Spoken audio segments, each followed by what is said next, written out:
Well, welcome back to another interview filled with inspiration and possibility. I have a wonderful guest to share with all of you today, and I know you are going to be fascinated by her, the experiences that she's created, and all of her insight. I, of course, am your host. I'm Andrea Sullinger with AndreaSullinger.com, and it's definitely my honor to be bringing the interview series to you, and also just to really be a part of connecting with such incredible women entrepreneurs. So let me introduce you to our guest today. Takara, are you there? I am. Yay. Okay, good. You're coming in loud and clear. So Takara is an expert in achieving personal magnificence, experiencing significantly more joy, and manifesting miracles. Oh, don't you feel like the skies have parted just when I tell you a little bit about her? She languidly calls herself the diva of divine direction, and she helps her clients find passion, courage, confidence, and develop a clear connection with their own inner wisdom, which makes following and flowing with the universe significantly easier and definitely more fun. She's a gifted storyteller. She's a best-selling author, an award-winning speaker, an engineer, and a mystic. Oh, my gosh, she kind of runs the gamut. She's multi-passionate and multi-talented. She left the comfort and security of a high-paying career in pharmaceutical engineering to pursue enlightenment and a life of deeper meaning. 20 years ago, she moved to an island. She co-founded a nonprofit for dolphins and whales and began traveling the globe following divine inspiration wherever it led. She has been sharing her wisdom and inspirational and spiritual insights ever since. She illuminates the way for others and helps them experience profound personal and business breakthroughs with her numerous books and products, her on and offline training programs, and private consultations. So Takara helps people achieve and maintain a higher level of consciousness where everything in life happens with greater ease, synchronicity, clarity, and meaning. Her Dancing Dolphins product line has been thrilling customers all over the world since 1998, and her newsletter, Here's to Your Magnificence, I love that title, is enjoyed by thousands of subscribers from over 100 countries around the globe.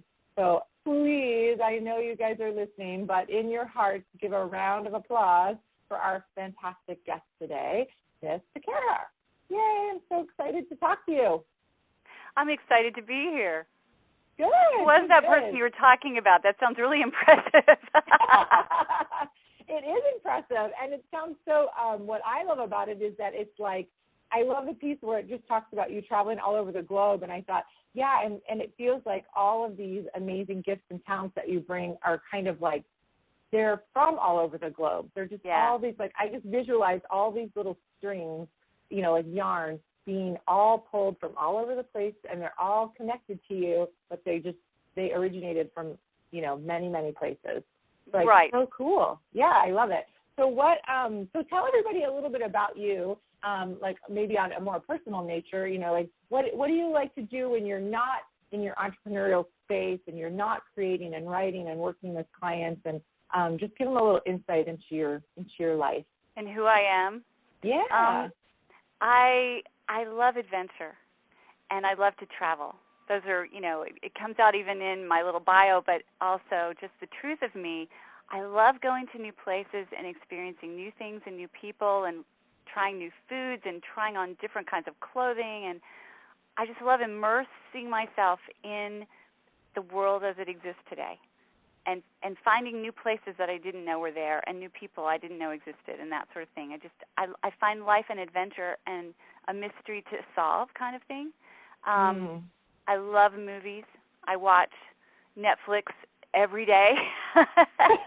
When I was living in New Mexico and my ex and I were separating and he left, my son was much younger at the time, and so I decided we would create this little ritual so that there would be mommy time every evening because Dad was gone, Right. So we would sit down every evening and we'd watch a movie.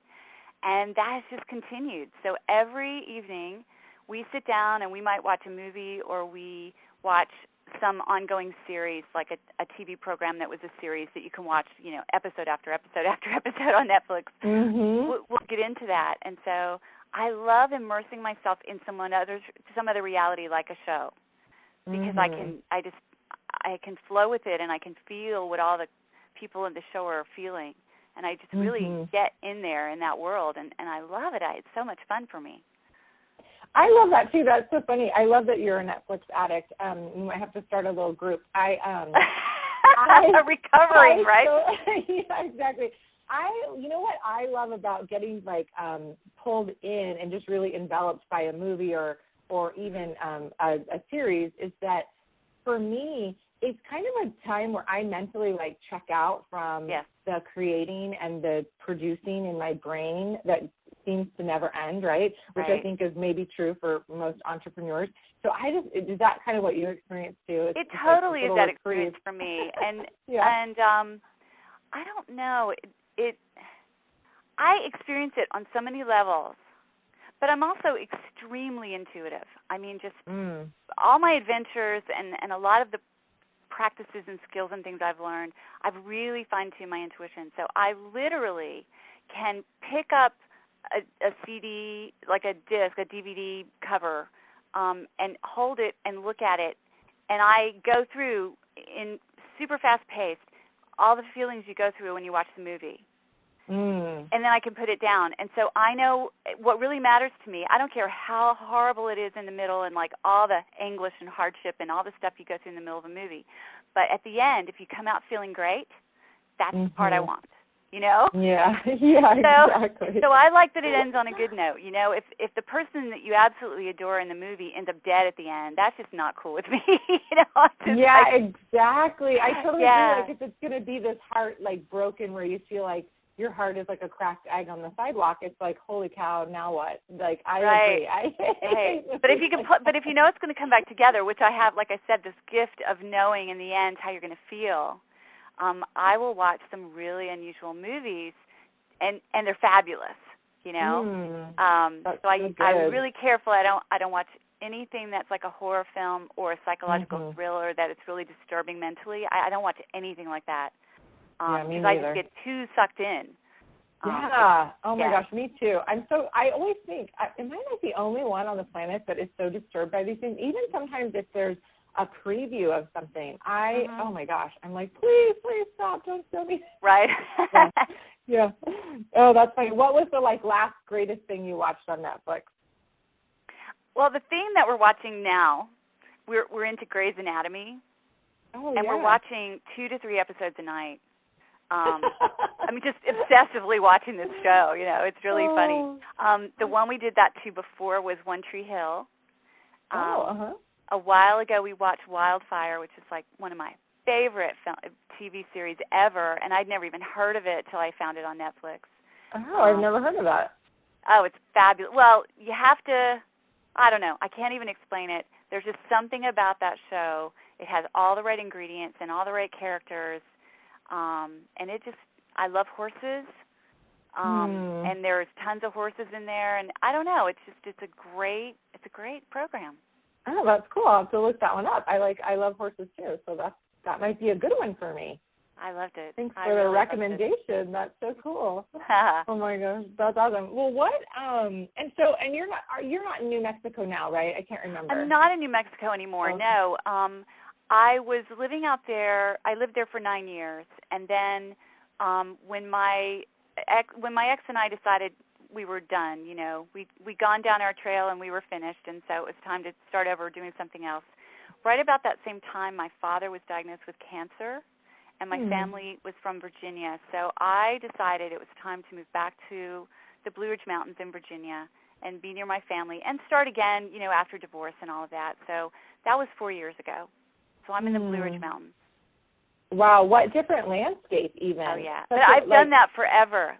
I've lived on all 3 states that border the Pacific. I've been in Washington, Oregon, and California. I lived in Toronto for a while.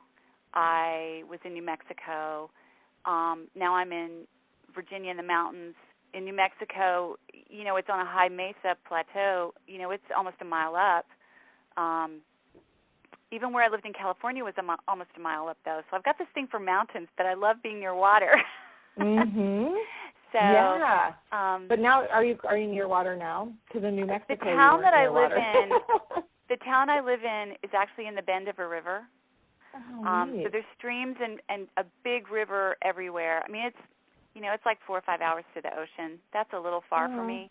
But, I did live in the middle of New Mexico for 9 years, so I was very far from the ocean. Yeah, exactly. Yeah. Yeah. But, I travel. I see the beach and stuff periodically. Yeah, because it calls to you, I'm sure. Absolutely. Mm-hmm. Yeah. Oh, my gosh. Well, I know I love being near water, too, and I love, like, a stream or a creek or, even like a little brook, and you're just like, the sound it makes, and I love that. So I'm going to jump in with a tip for your entrepreneurs listeners. Okay? Yeah, do it. We're talking about the things that really make our hearts sing, and we talked about movies, but now we're talking about nature. And one of the principles that I received in meditation one day, because I get a lot of inspiration that way, is that there is a form of nature for everyone. Some people are drawn to water. There's earth, air, fire, and water. And you can look at it astrologically and say, based on your astrology sign, you're more related to one element or another. But I prefer to just say everyone's drawn to nature in some fashion. And if you can figure out the parts of nature that really call to you, going there and being with that element really assists you creatively. It helps you come into center and balance. Like I can sit by a stream or go to the ocean and just watch the waves, or even go in the shower and just have massive inspiration come in, because I'm a water person. Other people can sit by a fire. They can look at a candle. I've even got friends that after I've told this to them, there's an app for your iPhone that looks like a flickering candle. So they will download this app for their iPhone and have it as like, just on their phone. So when they want to center, when they want to get clarity about something, or if they want to get some inspiration or think through something they're looking at with their business, they will just stare at that little flickering candle on their iPhone. So there's earth, like you can sit out in nature, take a walk. People that are really earth-based love to plant, love to play with the soil, or they love rocks. And then there's air people who love birds and feathers and watching flight. It's really cool to watch those 3D IMAX movies where you're flying through the canyons and things. That's just such a powerful visual for people that are air. I love it. So those are just ways that you can, really align yourself quickly and get some inspiration and some clarity and some finding center and balance. Yeah, and I don't know if you remember this, but Takara, do you remember the very first time we ever talked and we connected and we were talking about this? Yes, I do, now that you remind me. You totally blew my mind when you said that. Well, you just asked me, you said, well, do you meditate? And I said yes, and whatever, blah, blah, blah. And then I said, yeah. And you said, well, what do you like, where do you like to meditate? And so I was telling you, and I said, it might sound really weird, but I really get such creative downloads when I'm in the shower. And so then that's what started, and you shared this whole piece. And I am a water sign, and anyway, it was so interesting, just that connection. And literally, I've told probably 30 people, oh my gosh, I met this woman, and this is what she said, and I just have to tell you, doesn't that make sense? And it just, every time I think about it, it just blows my mind. And it's so true and so easy. It's so true. It's so true. But it blows my mind that it's so. It's not a really giant concept, right, to wrap your mind around. And so it's just the part that really kind of blew my mind was that I had never figured it out before, although I was always constantly drawn to water. And then I thought, oh, my gosh, I'm so, disconnected that I didn't figure this piece out. So I love that you shared that, because it really is true. And I bet as people are listening and they heard you share that, they can completely identify what they are. They can identify. Well, the thing that I've done, one of the things I say about myself is I left the corporate world so you don't have to, okay? I spent 20 years literally off the grid, living on islands and on top of mountains and, really, really in deep meditation on for hours. So I've done some really deep searching, and these insights come to me so I can give them to people, and they don't have to. I mean, it's great to meditate every day. I mean, it's a practice I really recommend, but you don't have to change your whole life around and leave your career and go off and live on a mountain like a monk for a while. You don't have to do any of that because people like me have done it already. And I can give you the nuggets and the things that you can apply in your daily life that make it easy, that don't have to make all these giant shifts, you know. They're just really simple. They're easy. You just have to remember them, you know. I mean, the thing that I was reminded to say today came up in a conversation I was having on Facebook with somebody. It's like we have so much help. You know, the universe and just scads of unseen helpers are everywhere all the time ready to help us, and all we have to do is ask, right? But we forget. Yeah. We forget to ask. Yeah. That's all it takes, you know. That's so simple. I think sometimes, too, people ask and then they kind of are either impatient, and so they don't kind of sit and rest and wait. And I don't necessarily mean that like literally, but they're not patient enough to wait for the response, and so they like continue to push forward, and so there's so much commotion and whatnot that you miss the answer anyway. There is that for sure. Yeah, it's so interesting. And what? Go ahead. Yeah, go ahead. No, it's okay. Go ahead. Well, the thing I was going to say is that's another reason I think meditation is so important, because when you meditate daily, even if it's just listening to an audio for, say, 15 minutes, you know, first thing in the morning before you even really get out of bed or whatever, if you meditate every day, you get really good at picking up the subtle. You get more fine-tuned with that, and you don't miss as much, because there's all kinds of things in synchronicity and amazing things happening all the time everywhere. But a lot of people are really busy. Their mind is busy, and their lives are busy, and they don't notice. And meditation really helps you get clear and settled, and you do notice. Yeah, so interesting. Well, what, you know, like, obviously you kind of alluded to the fact that you did come from the corporate world, and so how did you know or decide that you wanted to leave the corporate world and that you were going to jump into, you know, this entrepreneurial life and journey? And, I mean, like, what brought you to that place, and how did you know that that was the next step for you? The next step for me? I was very unhappy in the corporate world. And, I mean, my story is pretty intense and, you know, a fair bit graphic, but we'll just go there because you asked. I mean, you know, it's like it's time to talk about it sometimes, and this is one of those. I was a frontline supervisor in the pharmaceutical industry. I had 40 people reporting to me, and my name was called over the intercom about once every 5 minutes. And so I would just rush from one person to another with people asking me questions. Entire lines would stop waiting for my answer. I mean, it was stressful, you know, and depending on my response, depending on what decision I made, it directly affected production for the day for the entire plant. You know, it was huge responsibility, and it weighed on. I took it all very seriously. You know, I wanted to do it right, and I took it really seriously, and I couldn't leave it at the work. I took it home with me, and you know, it was very stressful. And all of a sudden, one day, I literally hit the wall, and just crashed, absolutely crashed from the stress. And what happened in that moment is that I woke up feeling not well. I called in sick. And the next thing I knew, I was remembering that I'd been raped.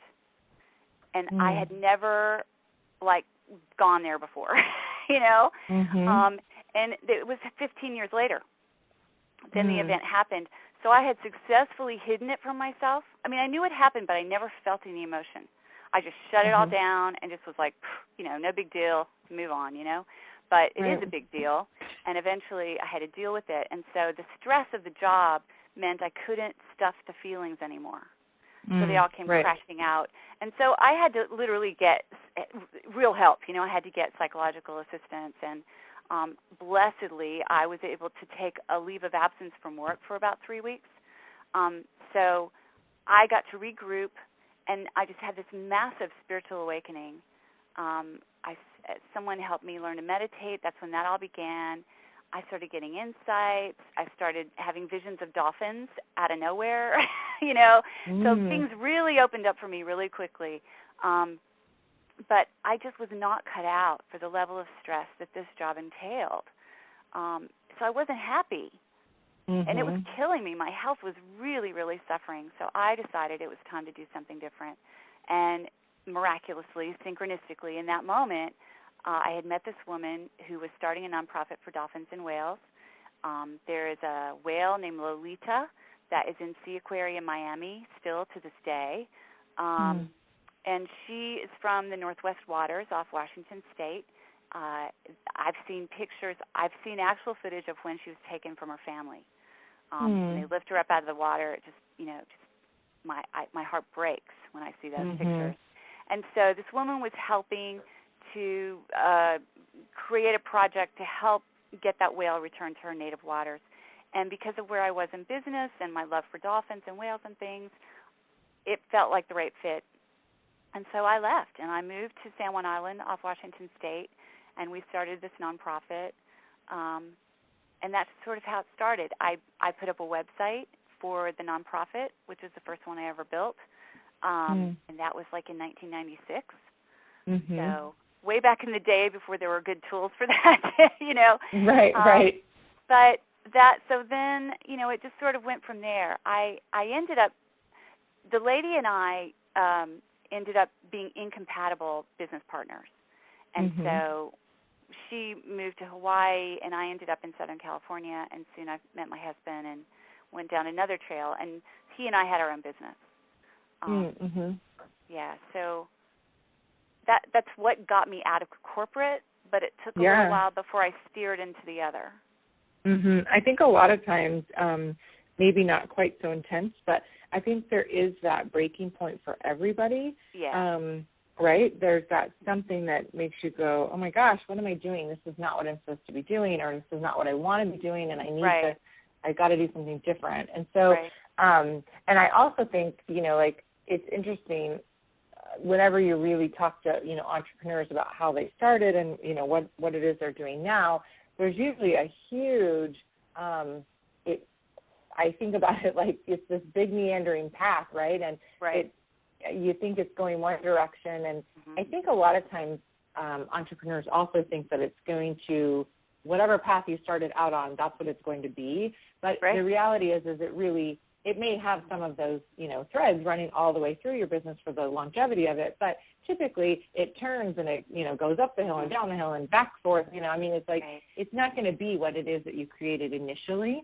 And so what have you noticed in regards to kind of that meandering and, those changes and shifts and, like having to learn to be, I guess, accepting of those changes and those shifts?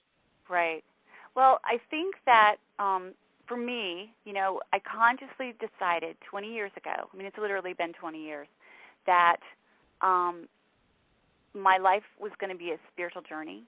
I left corporate life to pursue basically enlightenment and happiness and, wholeness and all of those sort of things. So to me, the whole every day of life and every experience in life is part of that path, part of that journey. And it's all about who I'm becoming. And it's not necessarily about an end destination because you never get any place.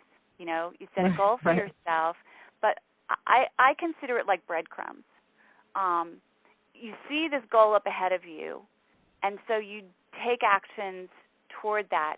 But along the way, something else comes along. And so, just like you said, your path changes. The primary threads are still there. The things that bring you joy, the things that you're really skilled at, those things are there. They get better. You get better at them. And your main focus, like, say, who you're helping with your business may change. But who you are and what you bring to the party, I think every moment of your entire life has prepared you for this moment you're in. And so I find, I didn't use my engineering skills until it was time to launch my first book in print. I'd done a lot of ebooks. I've been selling ebooks for over 10 years now. But when it was time to actually put a book in print, I got out the Pareto charts and all my engineering skills and laid out an actual plan so that I could do it correctly, you know, and I wouldn't skip any steps, and I could figure out what needs to happen before what else and do it in a logical fashion. Once I had it all out on paper and I understood it, then I just followed my intuition. And I didn't do every step. I just did the ones that I felt really, I just somehow knew needed to be done.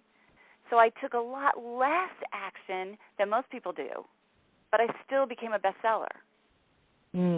Because, you know, I've sort of married the left brain logical with the right brain creative, divinely inspired. And I, you know, I think that for me, that's where I want to be operating. That, you know, that's just what works for me. Is to get it all out, and understand it, but then follow my intuition and just trust. Yeah, it's the most peaceful and most joyful place to operate from, and for sure, I mean, it takes away all the manufactured stuff, the have to or the what's expected, and the what's acceptable stuff. It's the just doing that's for you. I mean, that's. We grow as people and we grow as entrepreneurs, and it's no different than becoming a homeschool parent. In the beginning, there's a lot of fear. Can I do this? Do I have the skills necessary? It's the same thing with being an entrepreneur or starting your own business or becoming an author or any of these things. There's new skills to learn, and at first we don't feel competent because we don't think we have the skills. But the more you do things, the more you realize you really are pretty together and you really do know what you're doing. And you get a confidence that makes all of it easier.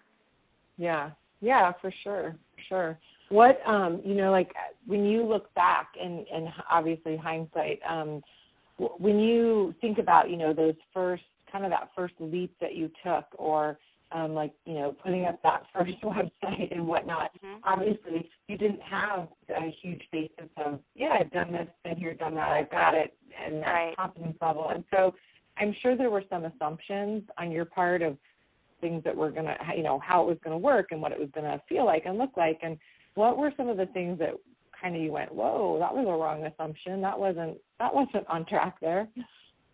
Right.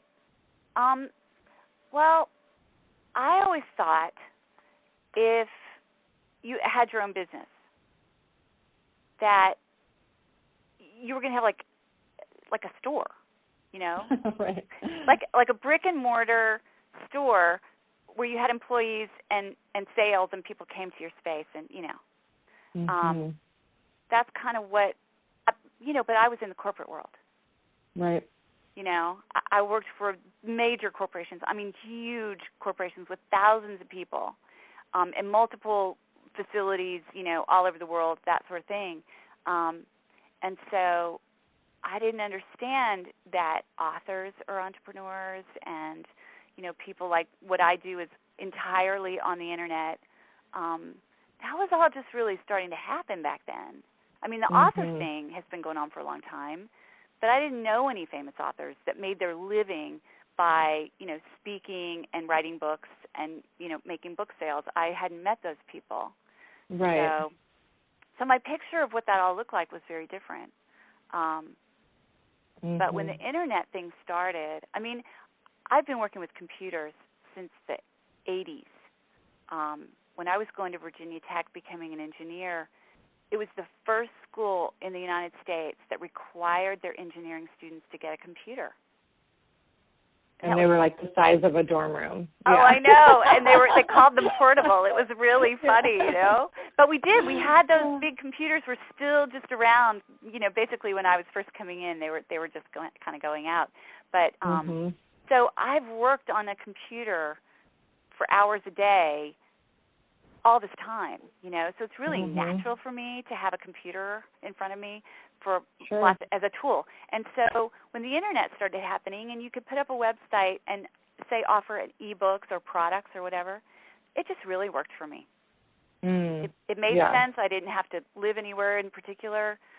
So my first real success at doing this, I was living literally on top of a mountain in the middle of nowhere and having a blast. Yeah. I just was really having a blast, and I developed quite a following through my email newsletter back then, and I wasn't out there meeting anybody really. I was doing it all online. It was really interesting. So that's a really good, that's kind of a good point. Obviously there's kind of a wide range of entrepreneurs that will listen to this interview, but everybody's always looking and researching and trying to find more ways to obviously create better visibility and to, attract more people and have a larger following. And so obviously you did that, and you weren't out on a speaking circuit. You weren't, Facebook wasn't there. I mean, all the things that people typically do now. And so what do you think was it that really helped you create that following, and how did you even know how to, start that? Well, I mean, again, just following intuition, I would come across someone who was teaching something. Anymore, there's sort of internet guru guys like Mark Joyner or Frank Kern, Ryan Dice. If one of those guys is promoting something or saying they're giving a talk, I'm going to watch it. I know I just love their presence, and I know that they know what they're doing. So I take it seriously. Back in those days, there were people like that. I can't remember who they were, but there were these obvious people that were doing it successfully. And somewhere along the way, I heard about you could put up a free ebook and, get people signed up for a mailing list. So I started creating a mailing list in around 2000. I mean, that's a long time. Yeah, That's a long time to be collecting names. Now, people come and go as my interests change and what I write about changes. People will drop out and new people will come in. But the things that I was writing about were just whatever I felt inspired to. I've never been one of those people that did the keyword research to see what people are interested in and wrote a story about that. That's just never been my way. I just wait for an inspiration. I'll wake up in the morning. I'll have a thought going through my head about a particular topic. I'll sit down. I'll write an article about it. And back in the day, I would then put that in my email newsletter, and I would mail it out. I started out with only a quarterly newsletter. 4 times a year. That's pretty long time in between. That is really long time. Okay. Now I still put other articles up on website, a website that I had. Sure. But actually mailing out anything by email, I would do it quarterly. And then somewhere I read this statistic about marketing that said that people have to see your name, your brand, recognize that they're seeing it 7 to 8 times before they'll start to purchase. And I started looking, so I went back and I looked for that trend, and sure enough, after someone had been on my mailing list for about 2 years, they would start to purchase, and I go, okay, we got to speed up this timeline somehow, okay? So I switched to monthly. Yeah. And so even now, I still do a monthly newsletter. Now I've got an autoresponder series, which automatically, the minute someone signs up for my newsletter or gets my free gift, they get an immediate email from me that I don't send specifically. It's automated, that they get the free gift, and then periodically there's these little emails that come out. It's just one little message that says, you might like this article, or I have this neat tool you might be interested in. So those go out, but again, very infrequently. I hate getting lots of email.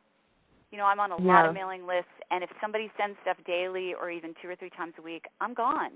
I don't have time to read all that. So I won't do it to my people either. Right. Yeah, it's so funny. And I think, too, and people, and everybody kind of has their own kind of take on it, but I think as technology grows, right, and even just like social media presence grows and you're just kind of inundated, I think that the messaging to marketers, that are online-based businesses is more. But I completely agree. I think that you've got to find your own rhythm and what resonates with you. And you've got to obviously also see what will resonate with your people, because there definitely are times that you opt into something and somebody sends you, 30 emails in a week, and you're just, I'm exaggerating a little bit, but it's ridiculous, and you're like, oh my gosh, I can't even get through all of these. This is like too much. And then you unsubscribe because that's too much. Mm-hmm. The only time I appreciate or kind of accept knowing it's okay to be inundated like that is if someone is launching a big new project or a new book or something, this is their baby. They've worked on it for a long time. I can see them putting out more about that. But, some of the affiliate marketers, which are people that are selling stuff for others, and they just get a commission off of the sale of someone else's work, they're just marketers. That's all they do. They do it really well. But if all they send me is, an ad a day or ads every 2 days, I don't appreciate it, and it doesn't add value to me. It's just asking me for money every other day, and I don't appreciate that. So exactly. I like the people that really put out unique, interesting, helpful content. Right. And there's people, there's a couple of social media people that I really like. Kim Garst is one, Mary Smith. Some of these people that, I'll look at their Facebook pages, and I will occasionally get on their mailing list, and I really like what they do. If a person does like online training, they want to put together a package and do online training. The person I really like is Brenda Norman. I love the way she's packaged her material. I love how she talks and the things that she presents. So, I'm on her mailing list, and I check out her Facebook pages and things every now and then. But when you offer something with real quality, and everybody knows that when they get something from you, it's going to be beneficial, they'll go looking for you, just like I said with for her. sure. I check in on Kim Garst's page every now and then because I know when I go there, there's quality information, and it's actually useful and beneficial.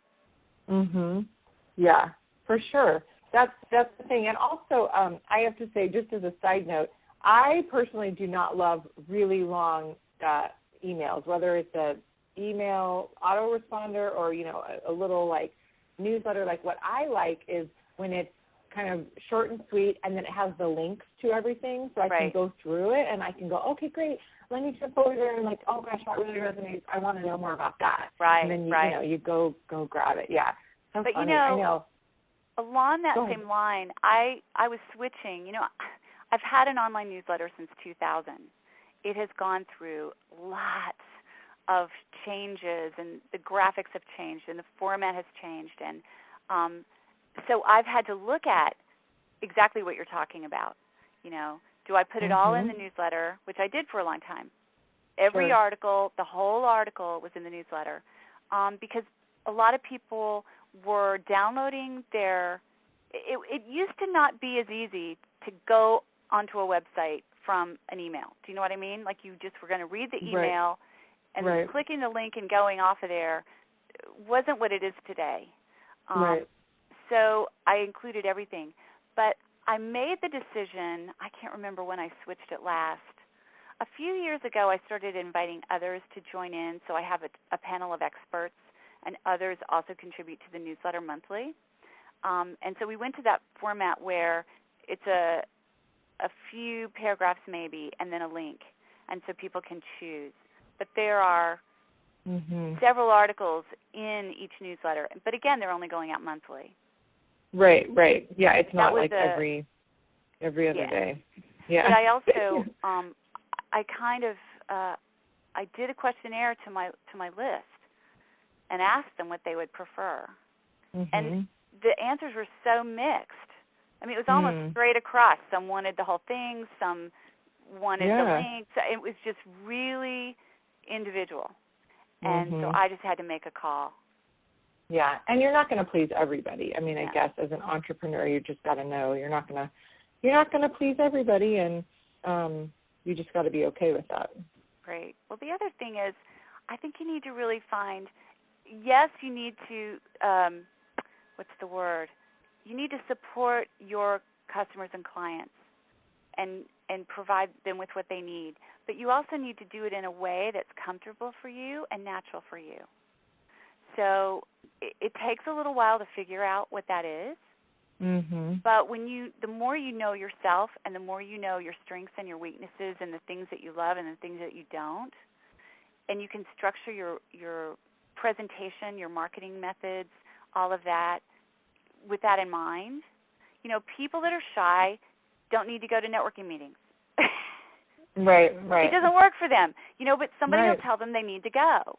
Right? And they'll try, and they'll be very uncomfortable, and it'll be hard, and it'll be stressful, and they won't enjoy themselves. You know, there's other avenues for them, and I think social media is one of the greatest things ever invented for shy people. Yeah. Because you're less shy when you can just type it and you have your smiling face there. So I think social media is excellent for people that don't really like getting up in front of people and talking, or being in crowds and having everybody look at you. Just not everybody's comfortable with that. So it's the same even in your marketing materials, or even in your correspondence with your clients. Do it in a way that's comfortable and really resonates. You know, it takes a while to figure that out, but once you do, wow, it makes it so less stressful, so much easier, and it's smoother and more efficient, and a million other things. Yeah, it's it does take a little while to kind of find your communication style and how that resonates with you. But I think too, especially if you're coming from like formal education straight into entrepreneurship, or corporate America coming into entrepreneurship, a lot of times I think entrepreneurs are looking for the right or the wrong. And I personally think, there's some rights and some wrongs, you know, on a few things, but ultimately it really is just what is right for you, and it's not going to be the same thing that's right for me, and you've got to figure that out. And so part of figuring that out is you're going to do some stuff that isn't going to work, and you're going to have some things that you're going to go, oh my gosh, that bombed horribly. Okay, that's not working next.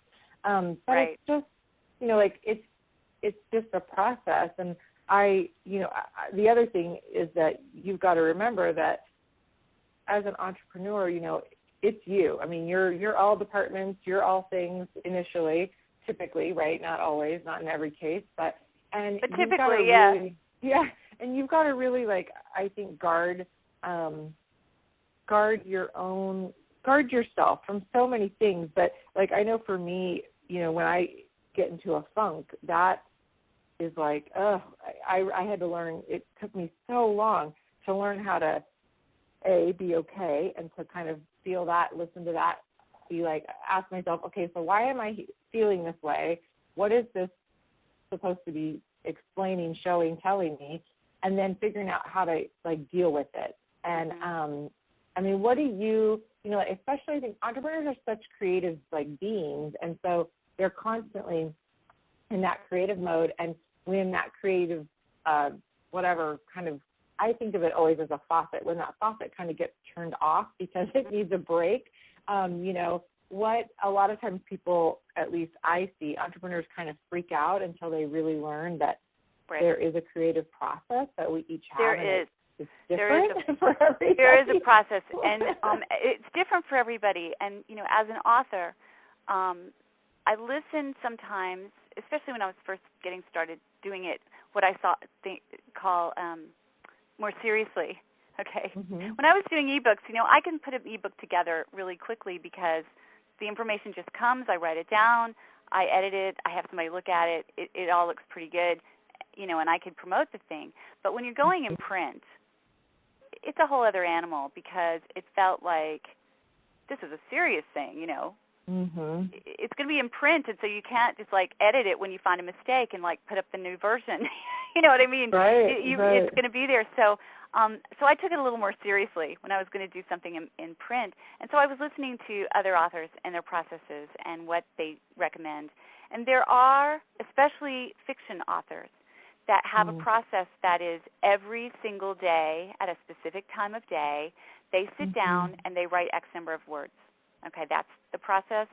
I know others, they take a walk every day at a certain time of day, and while they're walking, they're working out a storyline.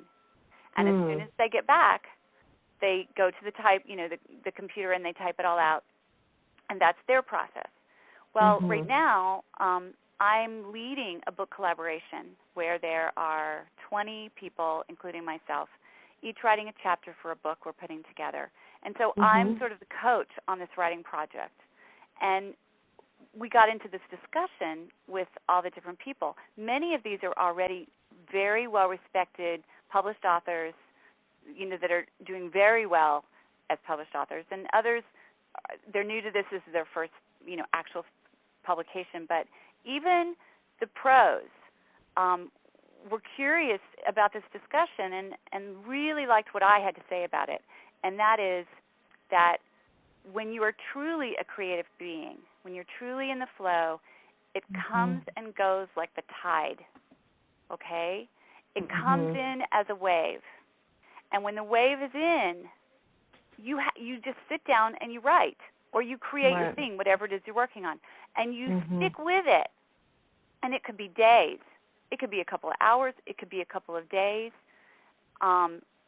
until that wave is through. And then it's going to go back out to sea and regain momentum. And so wherever you got in the project, when the momentum is gone, you stop. You put it aside. You work on something else. And you just let it be, and you trust that it's fine, and that at the right, perfect timing, it's going to come back in. And this new wave is going to come, and you're going to finish it, and it's going to be beautiful. That's the best method because it doesn't force anything. You're not just sitting down going, gosh, I've got to finish this, and, I can't believe this isn't done, and I really need to get this finished because, I don't know, it could be financially, whatever the reasons are. When you're in a place of stress and shoulds, you're not in a creative space. Yeah. Like you're just not in the right mindset at all to truly be in the flow and truly have great inspiration come. So that's my recommendation about the wave thing. And for me personally, meditation really helps, but also spending this time with the nature element that works best for you. If you're feeling stressed and you're an earth person, go play in your garden or repot a plant. It lets you get your hand in the dirt. Some people put on gloves. I'm like, no. Get your hands dirty. Yeah. You need to feel the soil. There's something very therapeutic about that. And as you're doing that, when you come back to work after repotting a plant or playing in the garden, you're in a different mindset. And then you can be creative again.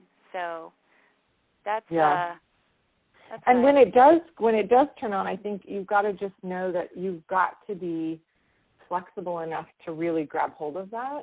Yeah. And when the wave comes in, you can't ignore it because it will go back out. I mean, it's not going to wait around for you to go, okay, now I'm ready. Like you got to grab hold of it. Yeah. Right. Well, agree. And depending on how creative a person is, or if they write their own marketing materials, they may already have a product that they're selling or a service that they're selling. But all of us are marketers. And so a lot of times our creative inspirations are about new ways to market what it is that we sell. So I have notepads and my favorite kind of pen everywhere. Every room, by every telephone, by my bed, like my purse, everywhere I go, there is paper and pen. And anymore, now with that I'm much more organized and on the computer a lot more, I use Evernote for everything. So I put all my stuff in Evernote, and no matter where I am, even through my cell phone, I can access these ideas I've had and work on them or add to them. So it's a great tool. Yeah, that's funny. I have notepads and pens everywhere also. I've got little sticky notes, and I got my little, and I love that you said your favorite pen. I'm like, yes, I have my favorite little pens everywhere. And yep. Yeah. Oh my gosh, so funny. Yeah, because when it strikes, man, you just gotta like write it down, otherwise it's gone. Right. Yeah. Crazy. What? So what? What are you kind of touched on a little bit earlier, but what are some of the people that you really grab hold of as far as like people that you go, oh my gosh, I love their work, or mentors, or do you have kind of a philosophy around mentors or coaches, people that you follow and watch? For me, there has to be a resonance. Mm-hmm. I have to. I'm trying to figure out that for me it's a feeling. Okay, so I'm trying to figure out what that feels like. When I encounter the work of certain people, it instantly makes me feel inspired, and there's a joy to it. Okay? So I can go to a website, and just looking at the design, a feeling comes over me. And I think that's important for everyone to realize, that your marketing materials, whether it's your website or your brochures or your business card or even the clothes you wear when you're walking around and you meet someone, those are all your marketing materials, and they do represent who you are. So I recommend people figure out who they are from an image consulting perspective, or a how do you decorate your house perspective, and pull that off everywhere, because that's where you're comfortable. And, those are different philosophies and things I happen to have studied. But the first impression is the visual. How do you feel when you look at it? And if it makes me feel good, if it makes me feel uplifted, then I'm going to pay more attention to what it says. I literally judge a book by its cover. I will go to a website, and just because of the visual, if it's too chaotic or the colors are too harsh. I mean, I like intensity. I actually prefer drama. I like the dramatic. So something that's really striking, really bold, really grabs your attention, but not obnoxiously. Do you know what I mean? More elegantly. Yeah. Right. So if it's got some style to it, I really like it. But if it's chaotic, or too many things blinking at you, or you don't know where your eyes should go, I've left websites just because of those things. Right. And that's important for people to realize in their marketing. But so it's all about the person. So that's one of the reasons I really like Kim Garst. Okay, her stuff is simple, but she's got this lovely smile, and she always has these, whenever she's speaking or in her pictures, her clothing accentuates her, Yeah, for sure. It grabs your attention, and it makes you smile because she is. I don't know. I can't explain it. I've never met the lady.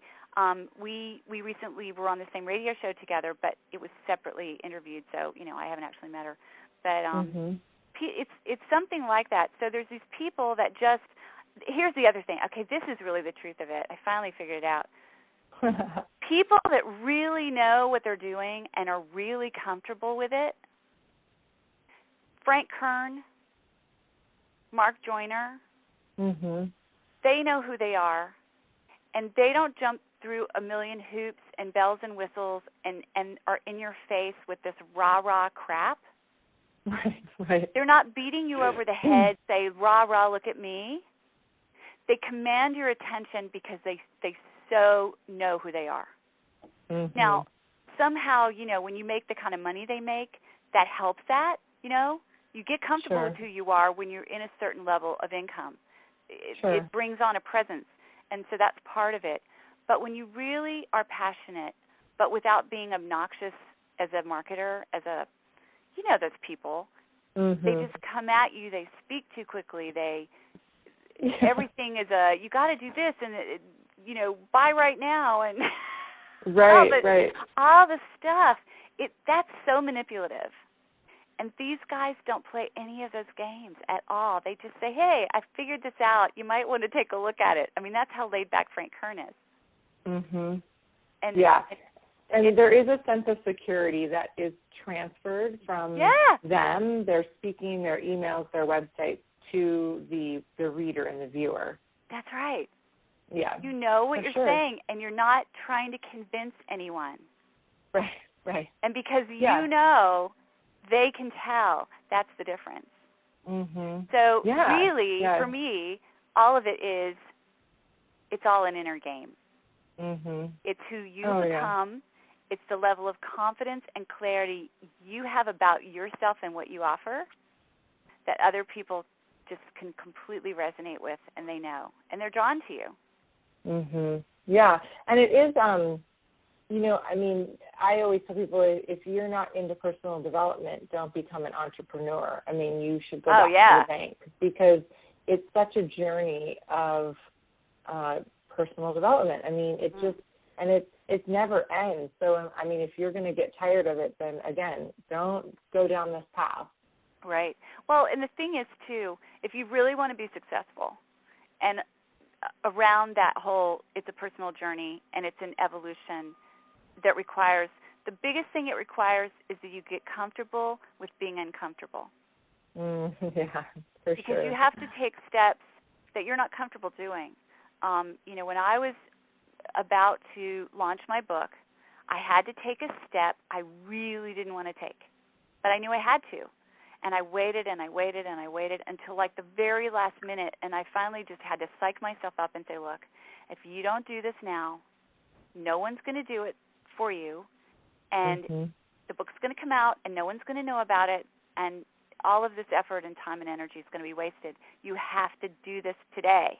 Yeah. You know? Yeah. And the step that I was uncomfortable with was, I had this giant list of people who had promoted other people's book launches. So I knew that they would do that given the right circumstances, but these are not people I knew. You know, they're just people that I was on their list, and they had sent me an ad for someone else's thing.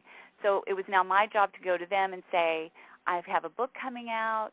Do you have a gift, and would you mind mailing for me? You know, it's a win-win, because I'm going to promote this thing that you're giving away so you can get people on your list, but you're also promoting my new book launch. I really had a hard time taking that step. Yeah. I really did, but I did it. Right. And I ended up, once again, I had this giant list of people, but in the end, I just sort of followed intuition, and I don't even think I asked 15 people. But the ones I asked apparently were the right ones, because I made the bestseller list. You know, Yay. I mean, I have a fairly, it was great, but it was a huge, huge step. That I could have decided not to take. I mean, you know, a less bold person, a person not really committed to their own success or to moving forward or to achieving their goals. I mean, that's like the sink or swim moment when you have to say, okay, I am going to do this. I really am committed. That was the place I had to go. And there's so many people that are not willing to take those steps. They hit those walls and they back off, and they don't even see that they did it. You know, they don't even recognize that there was an opportunity, and they chose, because of fear, to not take the opportunity. Right.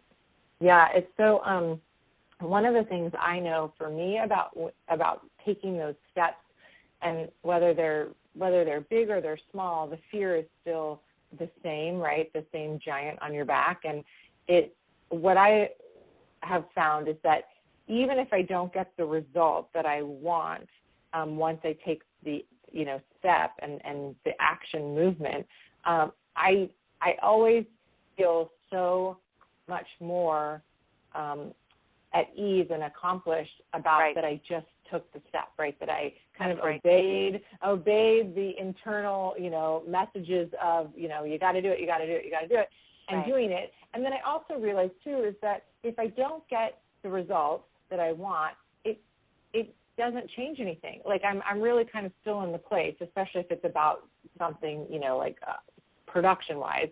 Like, okay, if people don't respond to whatever it is, then I still have what I have right this moment, other than I've let go of the fear, right?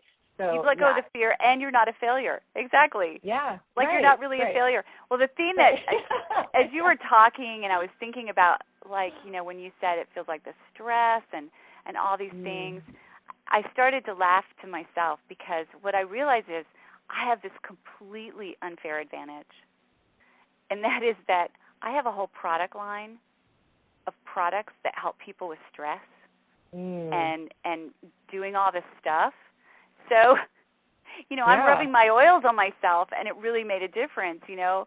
But most people don't have those tools. Right. You know, if you're really stressed and you need to walk through a personal limitation, barrier, you know, something you're afraid of, things like learning to meditate help you, and having someone that you can talk to that can talk you through it, like a coach or someone, that helps, you know. There's all kinds of things you can do to help you cross that bridge. And it's important to find them. Yeah, for sure. What do you think is your, like, most, and I'm sure there are many, obviously, you're uber talented and successful, but what, like, when you kind of look back and think, gosh, I'm so proud of this moment, or it was just, and what I will say, what I find is so many times it's not the giant things, it's these little pieces of action, like you just shared, like, you know, making yourself walk through the fear and do it anyway. Yeah. What do you feel like, or, oh my gosh, I'm so proud of this?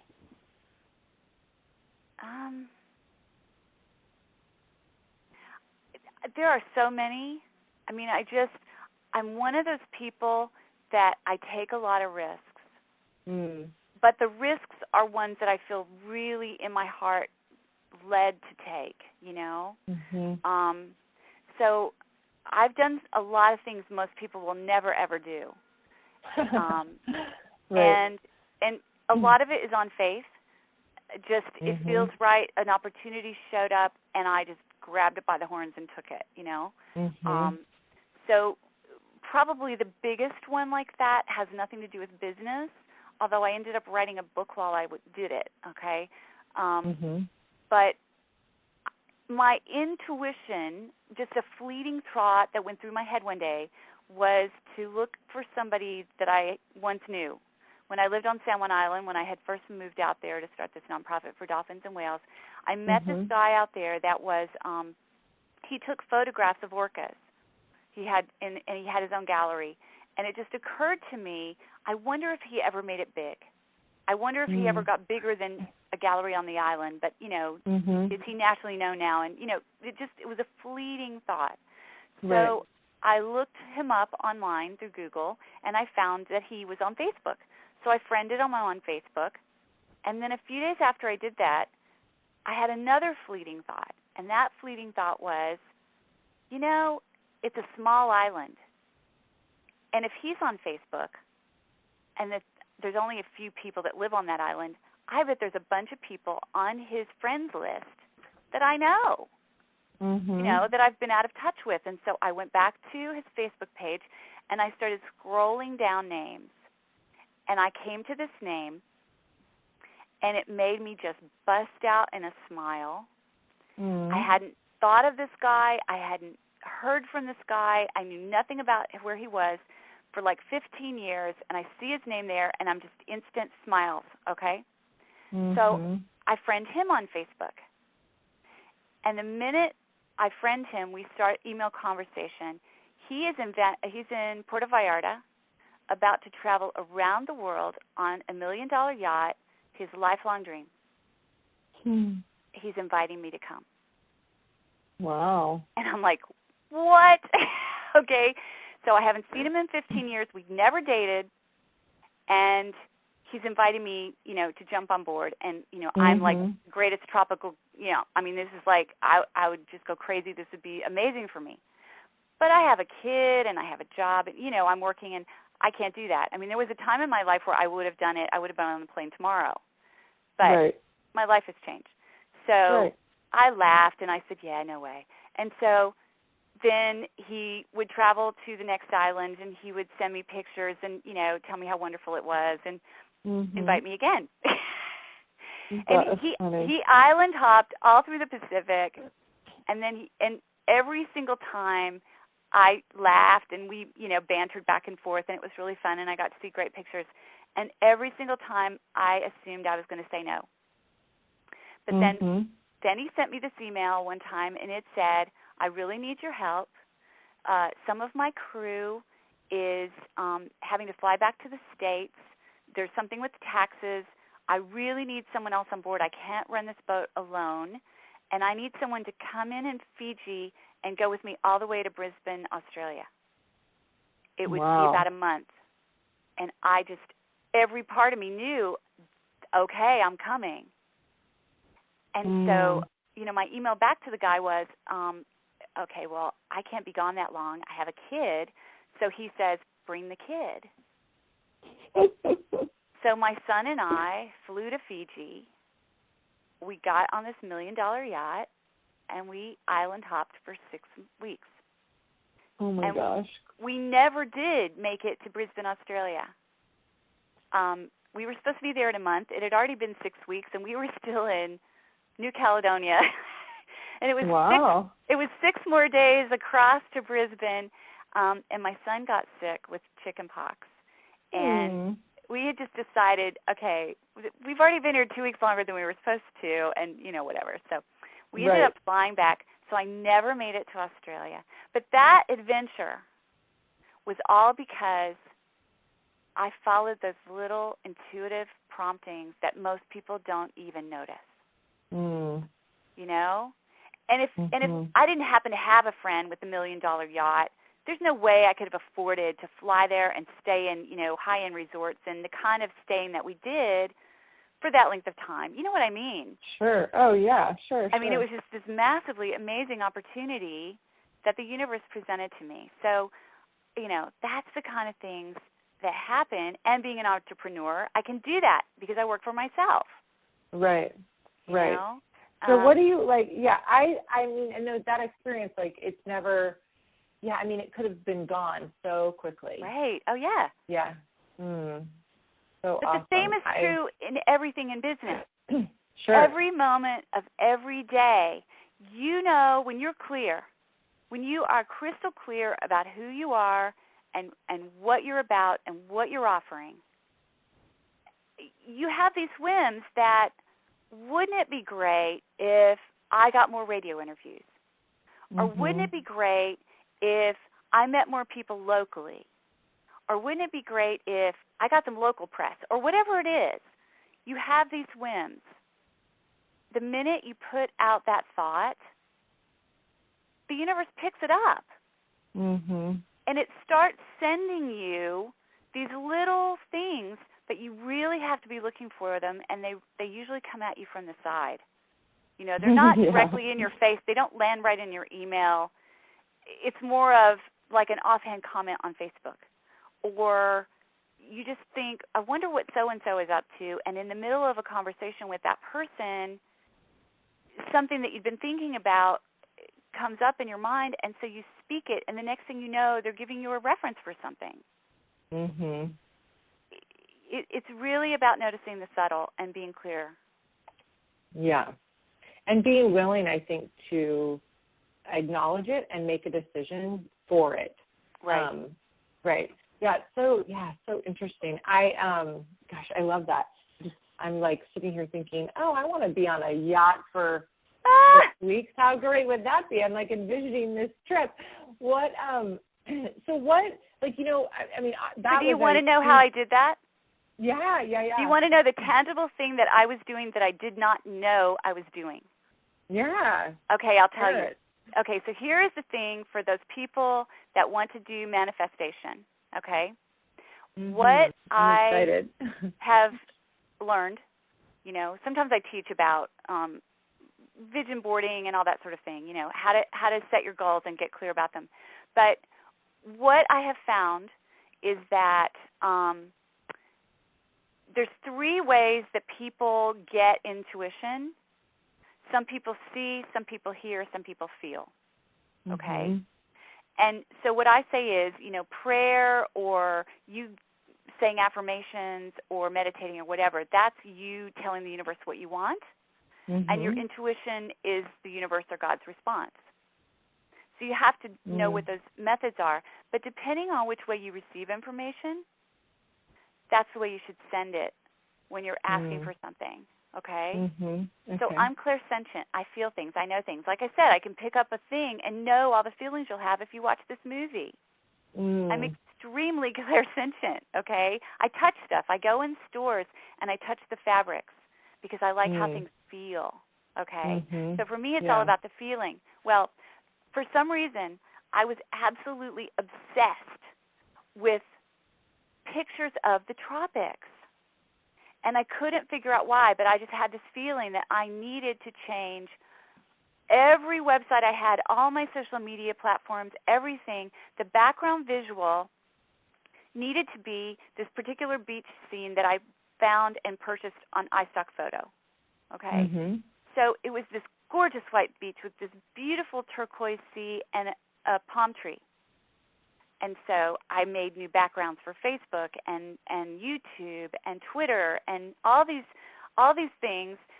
And I have this really old website that I built, I think like 2000. In the year 2000, I built this website. And it never had its own template. It just was so old that every new page was a new page. So if I made changes to this website, I had to change every single everything by itself, okay? So I've since then fixed that. But so I was changing page by page the header graphic on that website. And so day after day after day, I was seeing this tropical picture. And so I was surrounded, literally, what was in my view every day for hours a day was this tropical picture.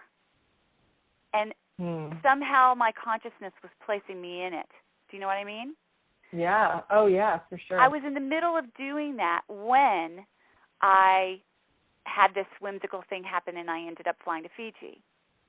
So I didn't even really know I was doing that, but yet on some level I really knew I was doing that, So what I do now and what I think is really fun, if you know anything at all about graphics, photo shopping stuff, or using GIMP or some of these easier ones, you get a picture of yourself, you crop around yourself or have somebody do it, and you place yourself in the car you want or in front of the house that you want or at the beach or in what, and you have a poster. So on your vision board, you put yourself in the picture. Yeah, so smart. And, something else, I love the whole goddess idea. So I found, this is so funny, Princess Padme from Star Wars. Oh, yeah. Darth Vader when he was not Darth Vader yet, whatever his name is. Right, I know. I don't know his wife. I know what you're talking about. His wife in the show, Princess whatever. I found a place where they had paper dolls with her gowns. So it's these regal, flowing, gorgeous things, right? So I cut them out. Yeah. I cut one out, and I just cut out a picture of my head with my hair, and I put a little crown on it, and I stuck it in those. It's just so fun. I love it. I was thinking, I can see what it looks like. Yeah, it's me being the goddess of my reality. I'm the princess or queen. I'm the queen in my own space, and so you surround yourself with this picture, and I'm telling you, it changes everything. It's just a picture, but you have to look at it. If you want something, have it in your vision. Be able to see it and gaze on it. And if you're in the picture, I think it does something even more. Oh, yeah. That's my totally big agree. Yeah, I love it. I was going to say, give everybody some advice, but that was really good. That was good. I love it. But I know you probably do have other advice. What would you what would you say to somebody that is maybe brand new and they're just they've just kind of started their journey and they're thinking, okay, I started out, every step feels a little tentative. And so right. what kind of, what would you say? And I know that's a really broad, giant kind of question, but if you could just tell them, a little nugget, what would it be? Well, my nugget may be a little bit unusual, and that is that I believe the most important piece in being successful in business or in achieving health goals or relationship goals or anything else starts with you. And so I feel coming into wholeness, finding the places that are broken, the dramas from the past, the fear, the limitations, the limiting beliefs, the judgments, the expectations that we have from before, those things all taint the now. So I believe addressing all of that and getting that handled and healed has more to do with success than anything else. It has more to do with success than any of the techniques or specific skill sets or, having the best website or the best brochure, or who you are and how you feel about yourself is the key. Mhm. Yeah, I agree. I totally agree. I love when I'm doing an interview and I'm talking to somebody and what they're speaking of literally takes me to a different place, and I have to kind of regroup and gather my brain back to, oh my gosh, I got to ask another question. Yeah, you totally took me to, I was just thinking through, yes, it's so true, and it's so, and I think too, until you really do take care of the broken pieces, you won't ever really get the success that you're after. There's no way you can, because you lack the confidence and you run unworthiness. Right. Fear of rejection. There's all these things that are just every human has them. We think we're the only one. Right. Those people are all together, and I'm the only one that's screwed up. That's sadly how most people think. But the truth is that most people have worthiness issues, and they have they're terrified of rejection. They've felt abandoned at some point in their life, and so they coming from this wounded place. It's a huge limitation. And when those things get fixed and a person comes back into wholeness, then there are no limits. The sky's, you can, as big as you can dream, that's what you can achieve. It truly is like a catapult that just throws you out there towards your dreams. It's pretty amazing. Yeah. The other thing I want to throw in, because, when I said something and you said it really took you off somewhere, the other thing that you need to realize about me, which is a little different, there is, because of where I am vibrationally, because of the work I've done and energetically, the consciousness and all of that I've attained, there is a resonance in my voice that literally does take people to other places. It does. I mean, I believe you. Just in just a quiet little conversation, I can ask a person a question, and they can spontaneously have a past life regression. It's just, I just hold a certain frequency. It's very dolphin related. It's very soothing and nurturing, but it can be it can transport you to a different level of consciousness. And so it's fun, but that's also there. Yeah, and it's so helpful. Yeah. Good. So interesting. Obviously, you're constantly working on new things and projects, and you alluded to the fact that you're working on a new writing project that's collaborative. What are you working on that you're really excited about? I mean, is that, obviously, I'm sure that's one of them, but are there other things? Or there are several things.